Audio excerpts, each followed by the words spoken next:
Confucius, Confuci, the enduring sage. A comprehensive study of Confucius, Confuci. Confucius, Confuci, meaning Master Kong, who lived from 551 to 479 BCE, is arguably the most influential philosopher in East Asian history. He was not a prophet or a deity, but a teacher, a political theorist, and a moral philosopher whose ideas have shaped the fabric of Chinese civilization and resonated across the globe for over 2.5 millennia. His philosophy, Confucianism, is not a religion in the traditional sense, but a comprehensive system of social and ethical thought aimed at creating a harmonious society through personal cultivation and right action. Personal life and growth. Personal information and family. Birth and name. Confucius was born in the state of Lu, modern-day Shandong province, during the tumultuous spring and autumn period of the Zhou dynasty. His given name was Kongqiu, and his courtesy name was Zhongni. 2. Family and social standing. He was born into the class of Shi, a social stratum between the aristocracy and the common people, often described as knights or scholar gentry. His family's social standing was in decline. His father, a respected military officer, died when Confucius was only 3, leaving the family in poverty. He was raised by his resourceful and dedicated mother, Yan Zhuzai. 3. Family life. Confucius married Qiguanshi at the age of 19 and had a son, Kongli, and at least one daughter. His relationship with his wife and son appears to have been formal and somewhat distant, in keeping with the patriarchal norms he would later codify. B. Growth and early career. Despite his impoverished upbringing, Confucius was driven by an immense passion for learning.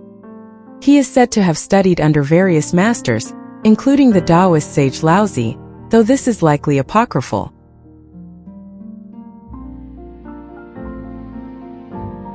He held several minor government posts in his youth, including keeper of granaries and supervisor of livestock.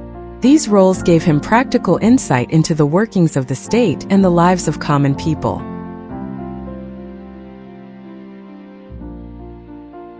His true calling, however, was teaching. Around the age of 30, he established himself as a private tutor, attracting a loyal group of disciples who were drawn to his wisdom and moral gravity. See The Wandering Scholar, A Quest for a Just Ruler. Frustrated by the political corruption and moral decay in his home state of Lu, Confucius embarked on a long journey at the age of 55. For about 13 years, he traveled through the various states of China, such as Wei, Song, Chan, and Kai, hoping to find a feudal lord who would embrace his political and ethical philosophy and appoint him to a high office. This period of wandering was marked by hardship, danger, and frequent disappointment. No ruler was willing to fully implement his radical program of ruling by virtue and moral example rather than by force and intrigue. He eventually returned to Lu in his late 60s, where he spent his final years teaching and, according to tradition, editing the classical texts that would become the core of the Confucian canon.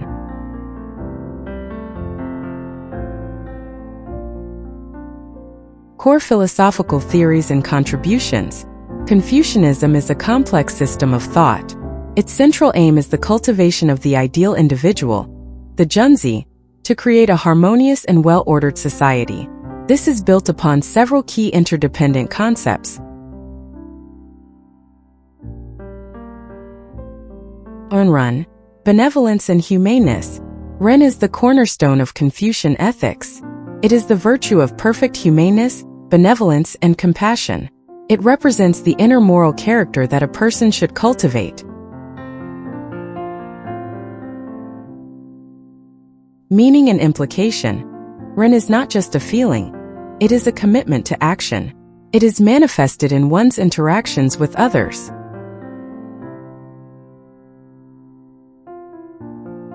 Bev, Li. Ritual propriety and social order. If Ren is the inner substance, Li is its external expression. Li refers to all the rites, rituals, customs, and norms of propriety that govern social interactions. Meaning and implication. Li is the blueprint for a harmonious society. It dictates proper conduct in all relationships, between ruler and subject, father and son, husband and wife, elder and younger brother, and between friends. Following Li is not about blind obedience but about internalizing social roles to the point where right action becomes second nature. It provides structure and predictability, reducing social friction and allowing Ren to flourish.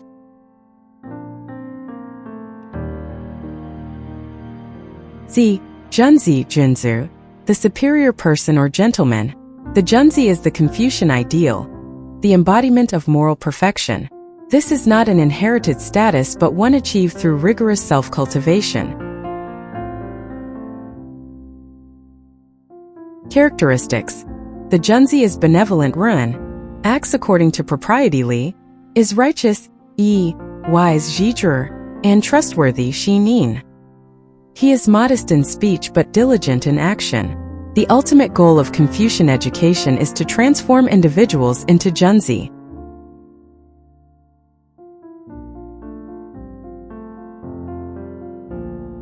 Di Xiao Xiao, filial piety. Xiao is the virtue of reverence, respect, and service to one's parents and ancestors.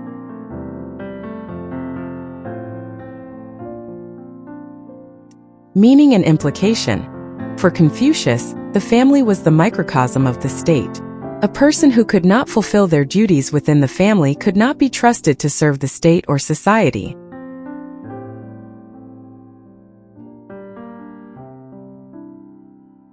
Filial piety was the training ground for loyalty, zhongzhong, to the ruler and for all other social virtues.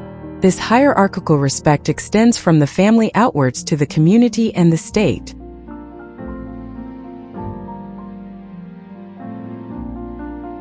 Zhengming, the rectification of names. This is a crucial element of Confucius's political philosophy. It means that words should correspond to reality.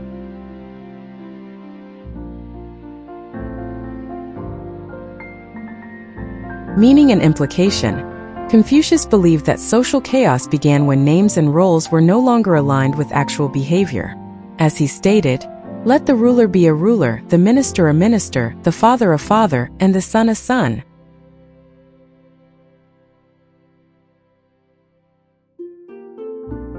If a ruler does not act like a true benevolent ruler, he is one in name only and loses his legitimacy.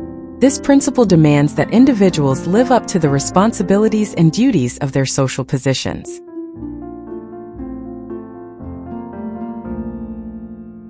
Political philosophy.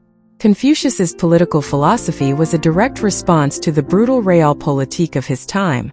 He argued against the legalist school, which advocated for control through harsh laws and punishments. One rule by moral example. Confucius believed the most effective form of government was one where the ruler was a model of virtue. He famously said, "If you lead the people with administrative measures and regulate them with penal law, the people will evade punishment but have no sense of shame. If you lead them with virtue and regulate them with ritual propriety, they will have a sense of shame and moreover will become good." 2. The mandate of heaven, Tianming. Confucius reinterpreted this ancient concept. The mandate was not an unconditional right to rule but a moral imperative. Heaven grants the right to rule to a just and virtuous leader who cares for the people's welfare. If a ruler becomes corrupt and oppressive, he can lose the mandate, and rebellion against him can be justified. The Analects and key quotes. Confucius himself wrote little. Our primary source for his teachings is the Analects, Luenyu, a collection of his sayings and dialogues compiled by his disciples after his death. 1. To study and not think is a waste. To think and not study is dangerous. Meaning, this highlights the balance between acquiring knowledge and critical reflection. Rote memorization without understanding is useless, while speculation without a foundation in learning is perilous. 2. The superior man is modest in his speech, but exceeds in his actions. Meaning, this emphasizes the Junzi's focus on deeds over words. True virtue is demonstrated through action, not through eloquent but empty pronouncements. 3. When you see a worthy person, think of becoming his equal. When you see an unworthy person, turn inwards and examine yourself. Meaning, this is a guide to constant self-improvement. One should learn from the virtues of others and use the faults of others as a mirror to inspect one's own character. Influence and legacy. 1. International influence. China. After a brief period of suppression during the Qin dynasty, Confucianism was elevated to state orthodoxy during the Han dynasty, 206 BC 220 CE. The civil service examination system, which dominated Chinese bureaucracy for nearly 2,000 years, was based on mastery of the Confucian classics. East Asia. Confucian ethics profoundly shaped the cultures of Korea, particularly during the Joseon dynasty, Japan, influencing the Bushido code of the samurai and Tokugawa-era governance, and Vietnam. It became the shared philosophical bedrock of the East Asian cultural sphere. Global reach. Jesuit missionaries in the 16th and 17th centuries translated the Confucian classics into European languages. Thinkers of the Enlightenment, such as Voltaire and Leibniz, were impressed by Confucianism's rational, humanistic, and meritocratic ethical system, seeing it as a model of a secular morality. 2. Influence on psychology, modern interpretation. While Confucius was not a psychologist in the modern sense, his ideas have profound psychological implications. 1. Moral psychology. His focus on virtue ethics and character cultivation offers a contrast to Western rule-based ethical systems. The concept of the Junzi is a model of moral development achieved through lifelong learning and self-reflection. 2. Social psychology. Confucianism posits a relational self. An individual is defined by their relationships and social roles, not as an isolated, autonomous entity. This contrasts sharply with Western individualism and has deep implications for understanding social behavior, conformity, and group harmony in East Asian cultures. 3. Educational psychology. His unwavering belief that by nature, men are nearly alike, by practice they get to be wide apart, is a powerful statement on the malleability of human nature through education and environment.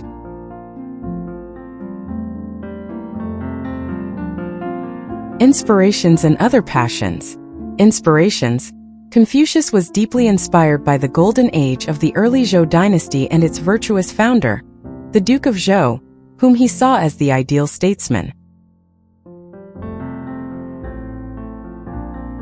The 6 arts.